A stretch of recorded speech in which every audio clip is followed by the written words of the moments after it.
Hello दोस्तों। Article 13 के regarding हमारी वीडियो चल रही थी, तो मुझे कुछ टेक्निकल रीजंस की वजह से मेरे को वीडियो पॉज करना पड़ गया और उसको सेकंड को कैसे जोड़ना है वो मुझे अभी आता नहीं है। तो आर्टिकल 13 को हम ये पार्ट 2 वीडियो बनानी पड़ रही है हमारे को।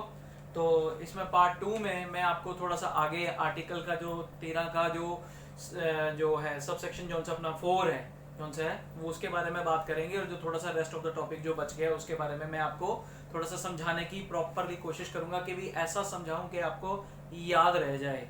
तो आर्टिकल 13 के अंदर हमने जैसे बात करी थी, थोड़ा सा ब्रशअप कर ले।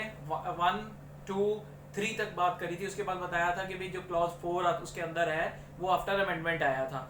तो 1 2 एंड 3 के अंदर क्या हमारे को पता लगता है आर्टिकल 13 के अंदर कि आर्टिकल 13 में कोर्ट को जुडिशियल रिव्यू करने की पावर मिल जाती है। जुडिशियल रिव्यू यानी कि कोई भी लॉ बनता है और अगर वो फंडामेंटल राइट्स से टकराता है तो उसको वॉइड कर दिया जाता है, और वॉइड करने की ये जो पावर है वो सुप्रीम कोर्ट के पास वेस्टेड है। सुप्रीम कोर्ट के पास वेस्टेड है, हाई कोर्ट के पास है, और वो judicial review article 32 supreme court और आर्टिकल 226 में अपना हाई कोर्ट जो से ये जुडिशियल रिव्यू कर लेते हैं। तो इसकी जैसे एक मैं आपको एकदम बेस्ट अगर एग्जांपल मैं बताऊं बेस्ट तो वो है 2014 में, जब ये अभी नरेंद्र मोदी जी की गवर्नमेंट आई थी।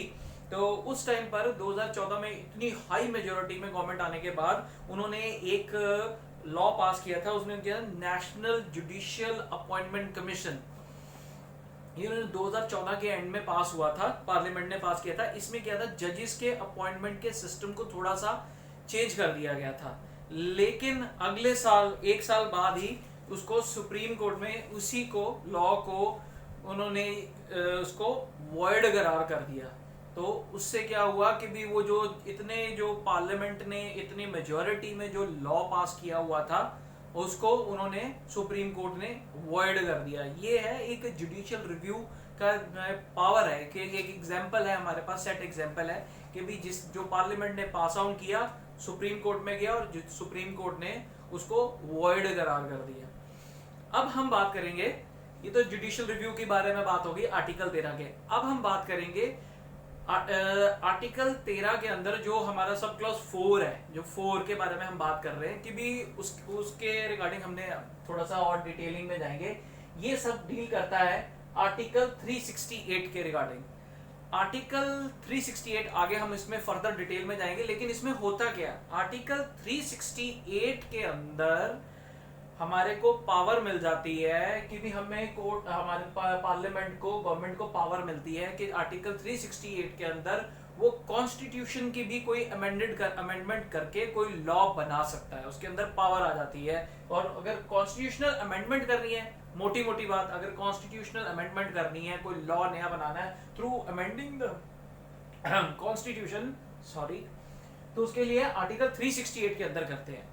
अब इस चीज के बारे में अगर हम अपना बेयर एक्ट को उठाएं और उसको देखें कि जो उसका क्लॉज 2 और क्लॉज 3 है उसके अंदर अगर हम उसको देखें तो उसमें हमारे को पता लगता है कि भी नहीं कहीं पे भी जो law through article 368 bye amending Indian constitution के बारे में, उसके बारे में ना क्लॉज 13 के क्लॉज 2 और 3 में कहीं पे भी कोई बात नहीं करी गई है, उसके बारे में कोई डिटेलिंग नहीं दी गई है। जैसे कि अगर 3 के अंदर देखें कि लॉ क्या इंक्लूड करते हैं ना, ordinance, order, by law, rule, regulations, notifications, customs and usages. लेकिन अगर क्लॉज 2 को देखें, the state shall not make any law, अब इसमें ब्रैकेट में बोला गया, लेकिन क्या कोई लॉ जो 368 के अंडर से कॉन्स्टिट्यूशन अमेंडमेंट करके बनता है, क्या वो आर्टिकल 13 की कंटेक्स्ट में वो लॉ गिना जाएगा, वो माना जाएगा?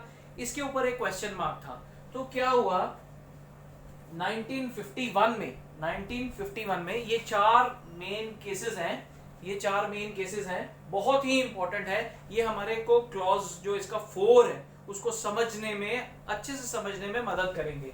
तो क्या है, 1951 में शंकरी प्रसाद वर्सेस यूनियन ऑफ इंडिया में सुप्रीम कोर्ट में ये केस गया और इसमें एक क्वेश्चन यही राइज किया गया कि आर्टिकल 368 के थ्रू कॉन्स्टिट्यूशनल जो अमेंडमेंट हमने कर दी है और कॉन्स्टिट्यूशनल अमेंडमेंट करके अगर हमने कोई लॉ बना दिया तो क्या वो आर्टिकल 13 के कंटेक्स्ट में जो क्लॉज 2 है कि उसके अकॉर्डिंगली लॉ में गिना जाएगा या माना जाएगा या नहीं माना जाएगा। तो इसमें सुप्रीम कोर्ट ने अपना जजमेंट दिया था कि उसे लॉ तो माना जाएगा, लेकिन आर्टिकल 13 के क्लॉज 2 के कंटेक्स्ट में नहीं माना जाएगा, उसके कंटेक्स्ट में नहीं माना जाएगा। तो जो 1951 का ये जो केस था ये पार्लियामेंट के फेवर में जाता था, पार्लियामेंट के फेवर में। फिर उसी तरह से 1965 में Sajjan Singh versus state of Rajasthan आया, उसमें भी इसी चीज को आगे कैरी फॉरवर्ड किया गया और उसमें भी पार्लियामेंट की जो पावर है मेंटेन रखी कि आर्टिकल 368 के अंदर जो कॉन्स्टिट्यूशनल अमेंडमेंट है करके जो लॉ बनेगा वो आर्टिकल 13 के क्लॉज 2 के अंदर नहीं आएगा। इसका नहीं आने का मतलब क्या है? ये कहते हैं नहीं आएगा, क्या बेनिफिट क्या हो रहा है, क्यों कहा जा रहा है कि भी इसके वो लॉ के अंडर क्लॉज 2 के अंदर आएगा या नहीं आएगा। मोटी मोटी बात इसमें ये है कि अगर आर्टिकल 13 के अंदर के जो क्लॉज 2 के अंदर के लॉ की डेफिनेशन में अगर कोई लॉ आ जाता है तो उसको सुप्रीम कोर्ट उसको वॉइड डिक्लेयर कर सकती है सब्जेक्टेड टू कंडीशन, अगर वो फंडामेंटल राइट्स के अगेंस्ट जाता हो। लेकिन अगर वही लॉ आर्टिकल 13 के जो सब क्लॉज 2 है उसके कंटेक्स्ट में अगर वो नहीं आता तो फिर वहां पे सुप्रीम कोर्ट उसके अगेंस्ट उसको वॉइड नहीं कर सकती है। तो 1951 में और 1965 के ये जो दोनों केसेस हैं इसमें जौन सा कहा गया था कि जो आर्टिकल 368 में जो अमेंड कर दिया कॉन्स्टिट्यूशन और फिर लॉ बनाया वो आर्टिकल 13 के क्लॉज 2 के अंदर उसको लॉ को नहीं गिना जाएगा, नहीं माना जाएगा। लेकिन यहाँ पे एक बड़ी गेम चेंज हो जाती है, गेम चेंजर है ये है 1967 का case Golaknath versus state of Punjab. Golaknath versus state of Punjab, इसीलिए मैंने इसको रेड कलर में लिखा है कि यहां से तो ये जा रहा था पार्लियामेंट के साइड की तरफ, अब यहाँ पे आ गया 1961 में।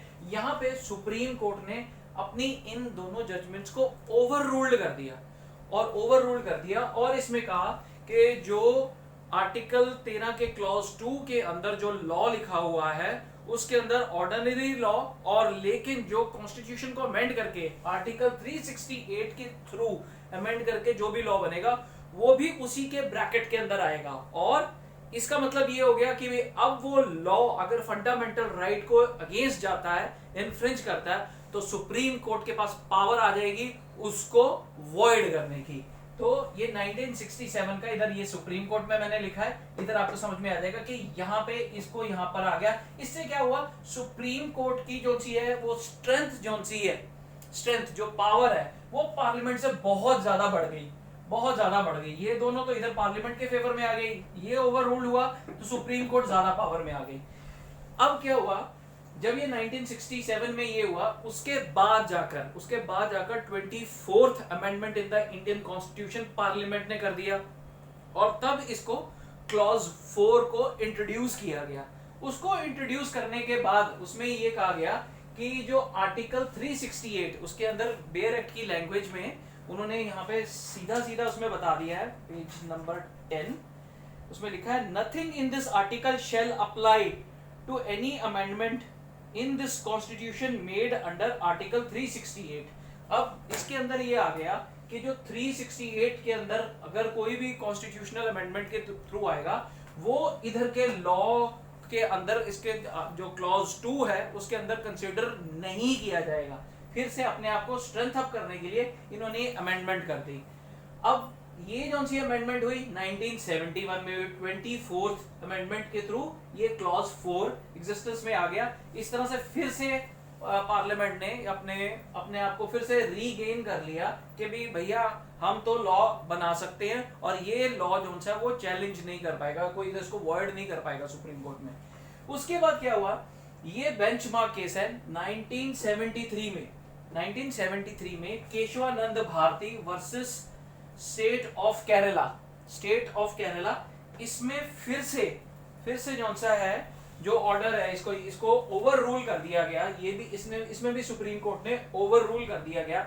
इसमें उन्होंने एक लिमिटेशन एक तय कर दी गई, एक लिमिट्स उसकी बना दी गई जिसमें उन्होंने बोला कि भी ठीक है पार्लियामेंट अगर अंडर आर्टिकल 368 जाकर कॉन्स्टिट्यूशनल अमेंडमेंट करके कुछ ऐसे लॉज बना सकता है बना सकता है, जो फंडामेंटल राइट से थोड़े से बाहर जाते हो अगर वो बना सकता है। लेकिन इसके अंदर उन्होंने क्लियर कर दिया कि जो इंडियन कॉन्स्टिट्यूशन का जो बेसिक स्ट्रक्चर है, डॉक्ट्राइन ऑफ बेसिक स्ट्रक्चर जो इंट्रोड्यूस किया गया था, वो इसी केस से निकला है कि भी जो बेसिक स्ट्रक्चर है जो इंडियन कॉन्स्टिट्यूशन का, उसके अंदर कोई भी तरीके की कॉन्स्टिट्यूशनल अमेंडमेंट आर्टिकल 368 के अंडर नहीं कर सकता है।